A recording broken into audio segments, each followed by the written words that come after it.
नमस्कार जयतारण। विकास राज भाटी मारवाड़ एक्सप्रेस देखना शुरू कर चुके हैं आप, और आज आप जो वीडियो देखने वाले हैं एक विशेष संस्थान के हम आए हुए हैं। A1 क्लासेस, एग्रीकल्चर क्लासेस के नाम से ये संस्थान पिछले 5 सालों से हमारे जयतारण के क्षेत्र में कार्य कर रहा है। बीते 2 सालों से साइंस, कॉमर्स, आर्ट्स की तरफ भी धीरे धीरे ये संस्थान अग्रसर हो रहा है और बहुत सुंदर से रिजल्ट आए हुए हैं। आप अलग अलग हवाले से किसी होल्डिंग्स में, किसी रील्स में, किसी सोशल मीडिया साइट्स पर इन क्लासेस के बच्चों को और ग्रीन कलर के इन टी शर्ट से रंगे हुए बच्चों को देखेंगे। मगर आइए आज इस संस्थान को हम अंदर तक जानते हैं और यहाँ के संस्था प्रमुख से, यहाँ के बच्चों से, यहाँ के टॉपर से हम ये जानकारी प्राप्त करते हैं कि किस प्रकार ये संस्थान एक बड़े क्षेत्र और महानगर के, चाहे सीकर, कुचेरा, जयपुर, जोधपुर, कोटा जैसे, दिल्ली जैसे महानगरों को रिप्लेस करता हुआ मारवाड़ के क्षेत्र के अंदर एक ग्रामीण पृष्ठभूमि के अंदर खड़ा होकर ग्रामीण बच्चों को एक सशक्त मंच दे रहा है। तो आइए अब चलते हैं इस संस्थान में और जानते हैं इसकी और विस्तृत जानकारियाँ।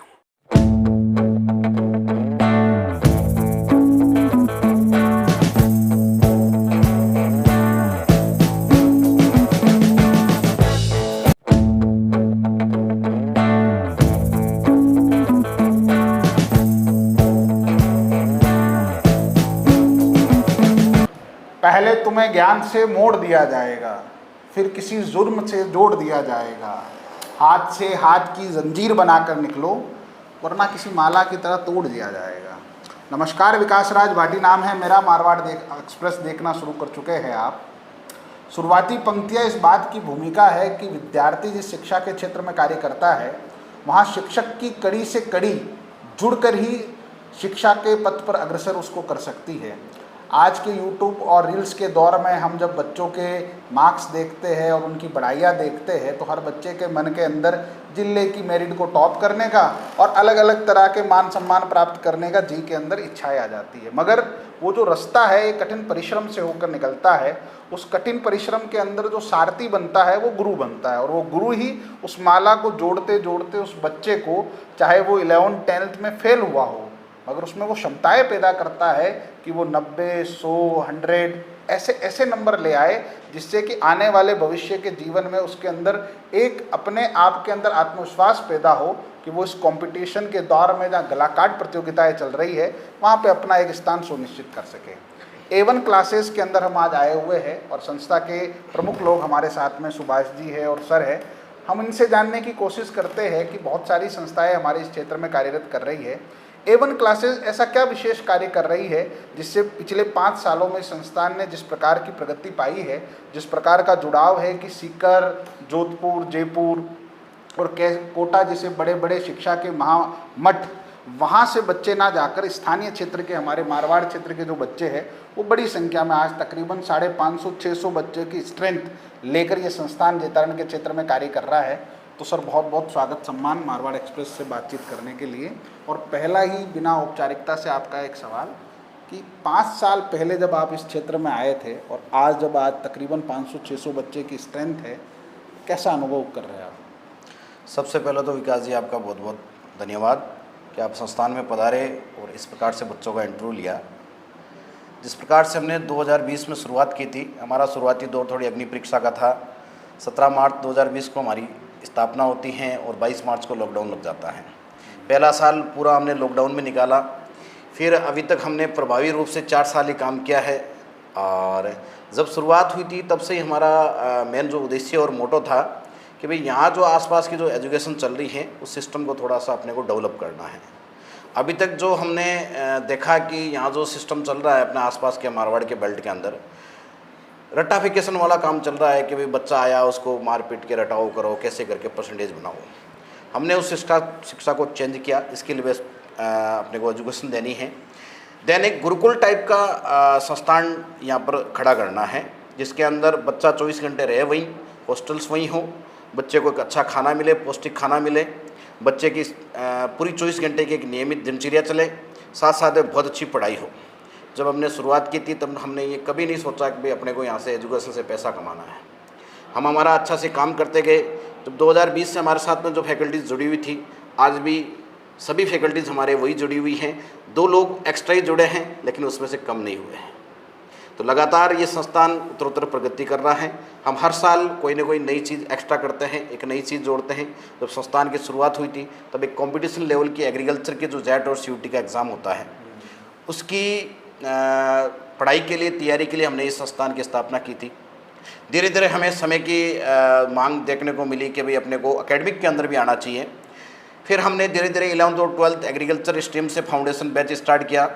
पिछले 3 सालों से हम लोग साइंस का जो बैच था वो हम ले रहे हैं और ये हमारा 12th का साइंस का इस बार पहली बार रिजल्ट निकला है, जिसके अंदर पहले बैच के अंदर सब 5 ही बच्चे थे और 5 बच्चे 90+ निकले। अच्छा, मात्र 5 बच्चे और 5 बच्चे 90+ निकले। ये हमारा साइंस का पहला रिजल्ट था और इस साइंस की बदौलत आज देख रहे हैं कि जून का महीना चल रहा है अभी और साइंस के अंदर एग्रीकल्चर काफ़ी पीछे रह गई है और साइंस के अंदर हमारे एडमिशन है वो एग्रीकल्चर से आगे निकल गए हैं इस बार।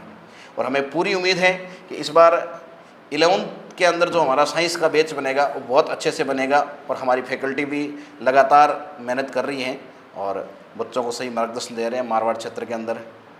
अच्छा, जैसा भी आपने हमको घुमा के दिखाया, आपके अच्छे अच्छे अलग अलग जगह पर छात्रावास है, बहुत सारे बच्चे बाहर से भी आपके यहाँ आए हुए, पूरे मारवाड़ क्षेत्र के बच्चे आए हुए हैं, तो ये एक जिम्मेदारी भी बन जाती है आप पर कि भाई बच्चों को रखना।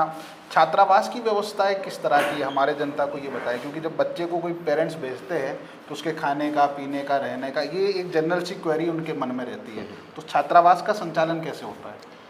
सर देखो, हमारे यहाँ पे अभी लगभग 550-600 बच्चे रह रहे हैं हॉस्टल्स के अंदर। इमनली 180 गर्ल्स हैं हॉस्टल्स के अंदर और लगभग 400 के अप्रोक्स बॉयज़ है हॉस्टल्स के अंदर। हमारा कभी भी ये मोटो नहीं रहा कि भाई हम लोग डे स्कॉलर बच्चों को जोड़ें या फिर जो बच्चा बाहर से अप डाउन करे उस बच्चे को हम जोड़ करके पढ़ाई करवाएं, क्योंकि हमारे पास में बच्चा 6 घंटे नहीं रहता, हमारे पास में 24 घंटा बच्चा रहता है और हम उसी गुरुकुल पद्धति से काम करना चाहते हैं। जिस प्रकार से पुराने ज़माने के अंदर बच्चे को ओवरऑल डेवलपमेंट किया जाता था, व्यवहारिक नॉलेज देना, उसको उठने बैठने का ज्ञान होना, केवल पढ़ाई नहीं करवाना, उसके साथ में जीवन जीने की एक शैली भी बताना। हमारे हॉस्टल्स की सर ऐसी बात है कि अभी हमारे जैतान के अंदर लगभग 11 जगह हमारे हॉस्टल्स चल रहे हैं, जिसमें 4 गर्ल्स हॉस्टल्स हैं और बाकी जो 7 जगह हैं वो बॉयज़ हॉस्टल्स हैं। सबकी अलग अलग जगह पे क्लासेस लगती हैं। जिस हॉस्टल में जो बच्चा रहता है उसकी क्लास भी उसी हॉस्टल्स के अंदर लग रही है।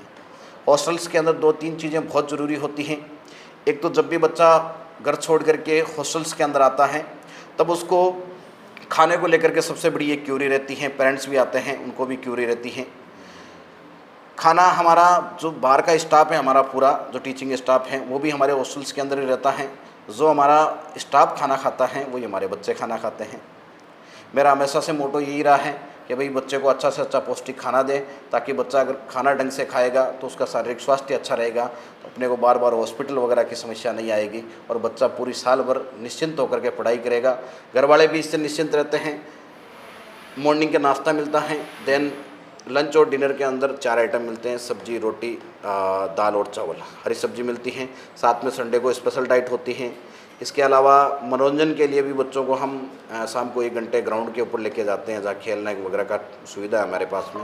हर संडे को एक मूवी शो चलता है जिसके अंदर बच्चे को मोटिवेशनल मूवी दिखाई जाती है। 7 दिन का जो सप्ताह होता है उसके अंदर 6 दिन पढ़ाई होती है। 7वें दिन उनका मूल्यांकन के लिए एक टेस्ट होता है। टेस्ट होने के बाद में बच्चा पूरा दिन भर फ्री है। शाम को उसके मेडिटेशन होता है। हर शनिवार को शाम को मेडिटेशन किया जाता है बच्चे का। इसके अंदर ये एक एक्टिविटी बताई जाती है कि भाई आप जीवन के अंदर कौन सी गलती कर सकते हो, किस स्टेज पर आपको कौन सी गलती करने की संभावना रहेगी, आप वहाँ पर कैसे बच के निकल सकते हो। हमारे स्टाफ के द्वारा सब वेल एक्सपीरियंस और वेल क्वालिफाइड टीम है हमारी। सारी जो हमारी टीम्स हैं यंग और एनर्जेटिक टीम है, जो पूर्ण मनोयोग के साथ में काम करती हैं, बच्चों के साथ कंधा से कंधा मिलाकर। अच्छा, सिलेबस के अतिरिक्त एक्स्ट्रा करिकुलम एक्टिविटीज़ भी जैसे सर ने बताई कि बच्चों का एक परिपूर्ण विकास होना चाहिए, चाहे मेडिटेशन हो, चाहे सकारात्मक मूवियाँ दिखाकर रहा हो।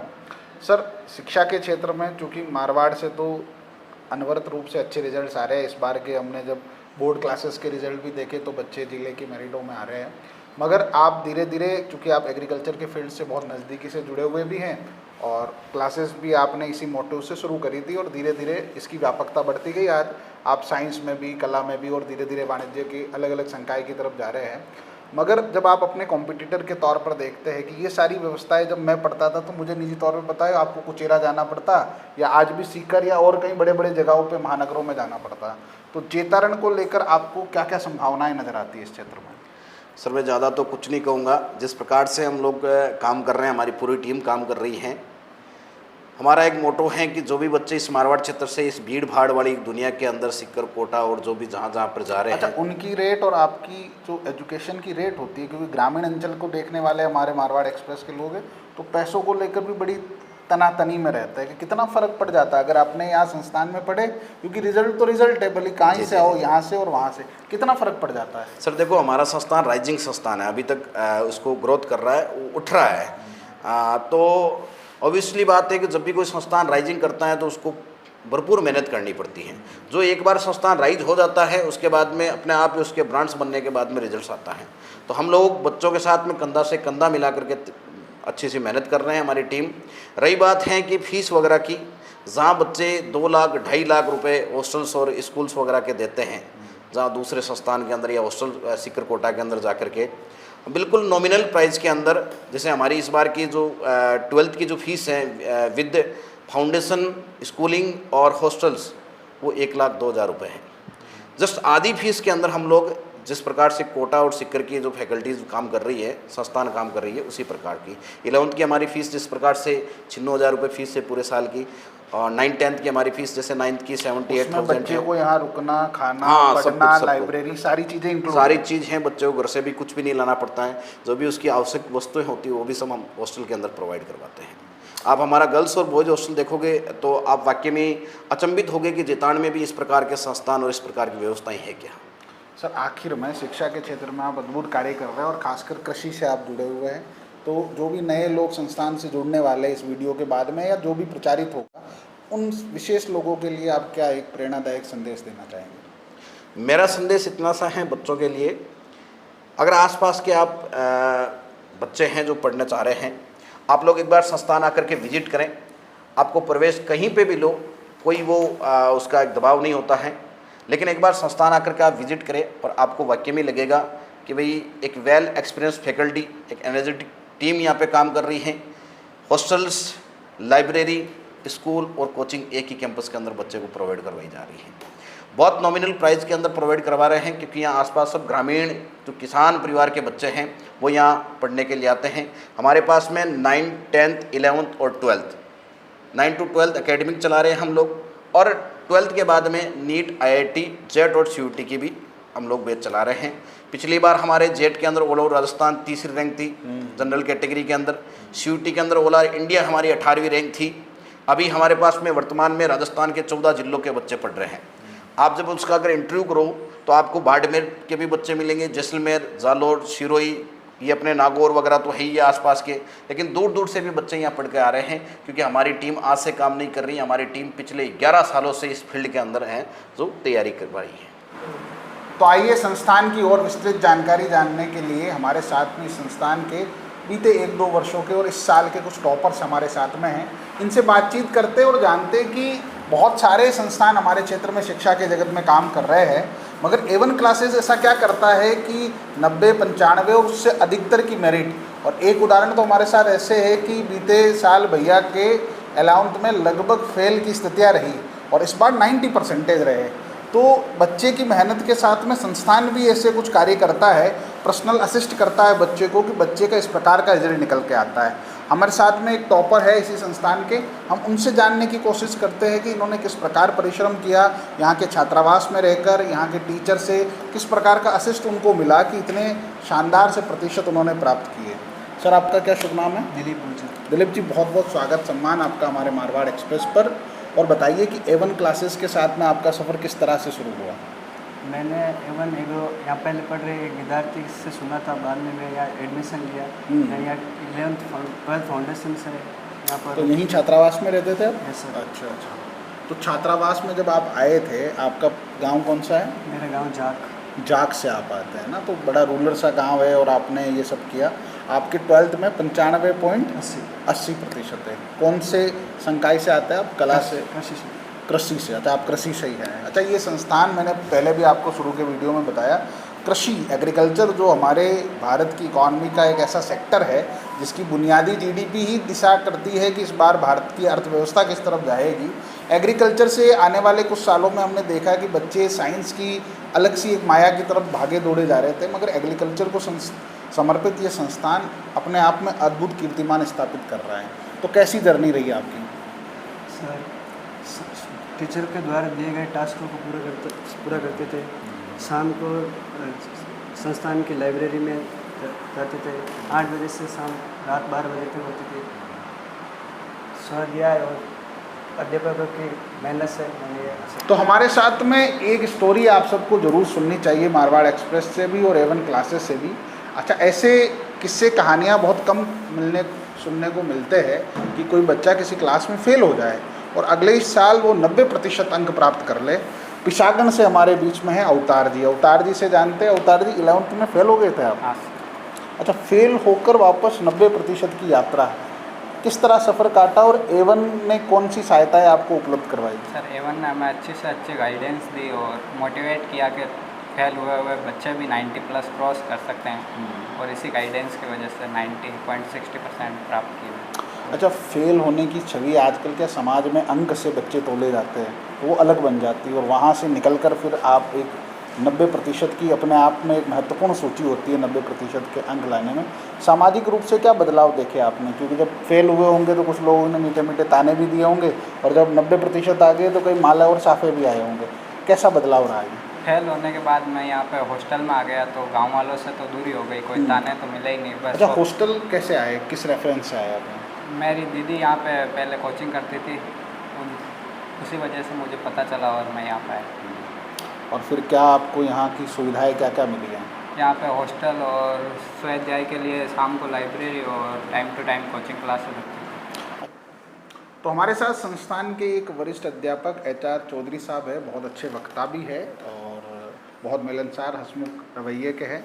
तो सर, सुभाष जी ने जैसे बताया, ये तो संस्था प्रधान हैं और सर्विस में भी है, तो इनकी जटिलताएं अपनी अलग है।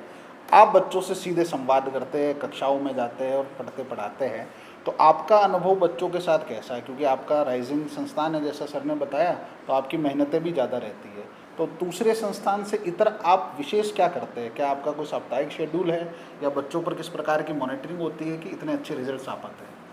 पहले तो आपका इस संस्थान का इंटरव्यू लेने के लिए और मुझे इस इंटरव्यू में सम्मिलित करने के लिए मैं आपका हृदय की गहराइयों से धन्यवाद ज्ञापित करता हूँ, और आपने समय निकाला इसके लिए भी मैं आपका धन्यवाद ज्ञापित करता हूँ। और एक अध्यापक होने के नाते मेरी नैतिक जिम्मेदारी ये बनती है, और जो कि एक गुरुकुल की परंपरा रही है कि गुरु का उद्देश्य क्या है? एक सशक्त राष्ट्र बनाना। और कोई भी राष्ट्र सशक्त तब बनेगा जब उसकी युवा पीढ़ी मजबूत होगी, और एक राष्ट्र को बनाने में सबसे बड़ी भूमिका होती है शिक्षक की, और इसी के ऊपर अपने को काम करना है। बच्चे के ऊपर कोई दबाव नहीं। मैं सर से जब भी मिलता हूँ तब कहता हूँ, बच्चे को आप परसेंटेज बनाने की मशीन मत बनाइए। परसेंटेज अलग चीज़ है, लेकिन बच्चे का जब तक चरित्र विकास नहीं होगा, चारित्रिक विकास नहीं होगा और ऑल ओवर डेवलपमेंट नहीं होगा, अगर बच्चा 95% बना ले, 98% बना ले, और आज अगर उस बच्चे को आप ये बोले कि आपको राजधानी तक जाना, और बच्चा राजधानी तक नहीं जा पाए, तो उसका पढ़ना व्यर्थ है। मतलब बच्चे का ओवरऑल डेवलपमेंट करना है, और इसके लिए अपने को समय समय पर अलग अलग के आज के युग को देखते हुए नवाचार करने पड़ेंगे, और जो लगातार हम कर रहे हैं, और उसी का रिजल्ट आपको देखने को मिल रहा है कि बच्चा एक साथ 90% से ऊपर परसेंटेज भी ला रहा है। और जब कंपटीशन का रिजल्ट आता है, JET-CUT का हो, जिसकी तैयारी हमने करवाई है, अव्वल दर्जे की करवाई है, पूरे पश्चिमी राजस्थान में हमने रिकॉर्ड तोड़ रिजल्ट दिए हैं, तो वो जो रिजल्ट आ रहा है, इसका रीज़न ये है कि हम नवाचार के साथ बच्चे को पढ़ा रहे हैं, बच्चे को कंपटीशन के हिसाब से भी तैयार कर रहे हैं, और समाज में भी उसकी छवि परसेंटेज को लेकर, जो एक समाज आजकल परसेंटेज से ही छवि देखता है बच्चे की, तो बच्चे की वो भी छवि नहीं बिगड़े, बच्चे का साल खराब नहीं हो, विश्वविद्यालय तक समय तक पहुँचे और अच्छे विश्वविद्यालय में उसका दाखिला हो। इसके लिए संस्थान का पूरा एक शेड्यूल है। जैसे कि डेली शेड्यूल से मैं साप्ताहिक और मंथली शेड्यूल तक जाना चाहूँगा।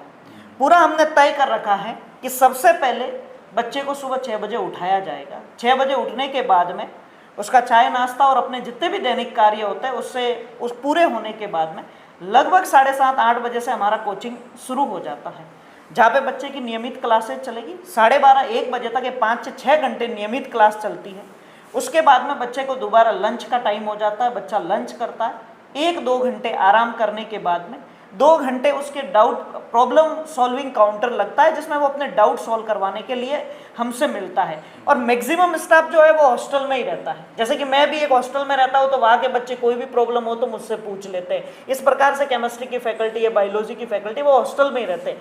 उसके बाद में बच्चा 1-2 घंटा खेलना जरूरी है, तो बच्चा खेलता है 1-2 घंटे। उसके बाद में बच्चे को और आहार बिल्कुल पौष्टिक मिलता है, जो मैं खाता हूँ और बच्चों के साथ बैठ के खाता हूँ। सर भी हमारे साथ बैठ के खाते हैं खाना, तो जब हम सब मिलकर के खाना खाते हैं तो वही बच्चे खाना खाते हैं और वही हम खाते हैं। तो एक तो बच्चों के मन में वो दुविधा नहीं रहती कि खाना अपने को खराब मिल रहा है, क्योंकि वो मेंटली भी प्रिपेयर रहता है कि सर ये खाना खा रहा है, इसका मतलब खाना अच्छा है, इसलिए अपने को भी अच्छा मिल रहा है। उसके बाद में खाना खाने के बाद में बच्चे को 7:30 से 8 बजे के बीच में एनी हाउ कंडीशन में लाइब्रेरी पहुंचना है। हमारा खुद का स्वाध्याय केंद्र है, पूरा पढ़ाई के अनुकूल वहाँ पे वातावरण है। बच्चे को गर्मी में एसी की ज़रूरत है तो एसी मिलेगी, सर्दियों में बढ़िया वहाँ पे माहौल रहता है। और बच्चे को 12 से 12:30 बजे तक वहाँ पे नियमित अध्ययन करना अनिवार्य है। और आपको कि करत करत अभ्यास जड़मती होत सुजान, जैसे कि अभी आपने जब अवतार के ऊपर डिस्कस किया तो बच्चा 11वीं में फेल हो गया, लेकिन नियमित अभ्यासों से वो बच्चा 90.60% अच्छा, तक। ये क्या आपके संस्थान में एक्स्ट्रा ऐसा क्या होता है कि हम तो अधिकतर देखते हैं गांव देहात में कि 10वीं 12वीं में बच्चा फेल हो गया तो उसको साउथ भेज देते हैं, और आपके यहाँ संस्थान का मुझे अद्भुत करिश्मा दिखा है कि 11th में जो बच्चा फेल है अगले ही साल 90% पे चला जाता है। इसको थोड़ा विस्तार से समझाइए। आपके पर्सनल एफर्ट्स क्या होते हैं किसी बच्चे पर, जो कमजोर बच्चे आते हैं रूरल बैकग्राउंड से? कमजोर बच्चा तो सबसे पहले देखो सर, कमजोर तो कोई नहीं होता है, दिमाग मतलब आदमी जब सोच लेता है, जो ठान लेता है वो कर लेता है। कमजोर कोई नहीं होता है, बस बच्चे को सही समय पे एक अंदर से थोड़े से मोटिवेशन की जरूरत होती है। अपन बाहर से थोड़ा एक्स्ट्रा मोटिवेशन डाल देते हैं, उसके अंदर कुछ जागृत होता है, वो मेहनत करना प्रारंभ करता है, सतत प्रयास करता है, तो निश्चित तौर पर उसकी मेहनत एक दिन रिजल्ट में कन्वर्ट होती है। और वो अवतार रिठाड़िया ने किया। हमारा योगदान, मैं कह रहा हूँ कि हमारा योगदान मात्र 10% है। हमें तो केवल इतना बच्चे से बताना तुझे पढ़ना क्या है, कैसे पढ़ना है। A1 के अंदर किसी बच्चे के ऊपर कोई प्रेशर नहीं है कि आपके इतना होमवर्क करना है, इतना आपको पढ़ना है, इतना रट के आना, कोई दिक्कत नहीं। हमारा सिस्टम है सुबह से शाम तक का, 12 बजे तक बच्चा फॉलो करेगा, टाइम पे सोएगा, टाइम पे उठेगा, और जब सतत प्रयास करेगा। घर पे क्या होता है, बच्चे ने बैग रख दिया, 3 घंटे खेलने चला गया, वापस नहीं आया। लेकिन यहाँ पे सिस्टम है, आपके खेलने का भी टाइम है, सुबह सुबह योग अभ्यास के लिए भी आपको टाइम दिया गया, तो बच्चे योग भी करते हैं यहाँ पे। तो ये सारी चीज़ें A1 प्रोवाइड कराता। उसके बाद में क्या सीन है, मंडे से सैटरडे तक अपना ये, सोमवार से शनिवार तक ये पूरा शेड्यूल चलता। संडे के दिन हम क्या करते हैं कि जो भी बच्चे को सप्ताह भर पढ़ाया है उसका संडे मॉर्निंग में 8 से 10 बजे के बीच में टेस्ट होता है। वो टेस्ट का रिजल्ट बच्चे के गार्जियन तक भी जाता है। हम खुद बैठकर एनालिसिस करते हैं कि किस बच्चे पे अब अपने को कौन सा एफर्ट लगाने की ज़रूरत है। मेरा नाम खुशी मारू है। मैं यहाँ पे जेट की पढ़ाई करने के लिए आई हूँ, जो कि क्रैश कोर्स से हूँ। और यहाँ पे हमारे यहाँ पे हॉस्टल है, जो कि ये हॉस्टल हमारे रूम वगैरह ऊपर बने हुए हैं। और यहाँ पे हमारे खाने की वगैरह सब मेस में वगैरह व्यवस्था है। और यहाँ पे हम अच्छे से रहते हैं। यहाँ पे हर तरह की सेफ्टी रखी जाती है। यहाँ पे मैम अच्छे से ख्याल रखते हैं और खाना भी एकदम घर जैसा मिलता है।